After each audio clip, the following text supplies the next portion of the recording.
Can a person threatened with death or serious injury in his own home justifiably kill the assailant?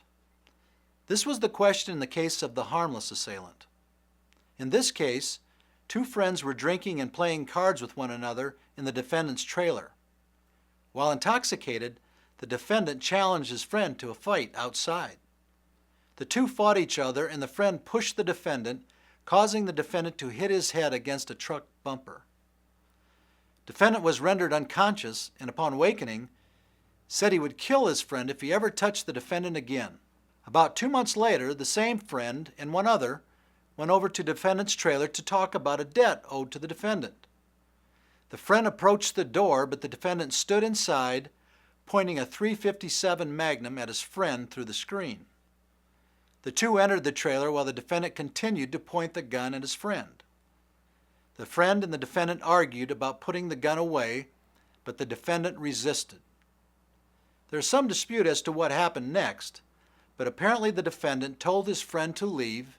He did not, and the defendant shot him point blank. The friend died the following morning in the hospital. The trial court found the defendant guilty of second-degree murder, and defendant appealed, claiming he had a right to stand his ground in his own home. How would you decide this case? Can a person threatened with death or serious injury in his own home justifiably kill the assailant?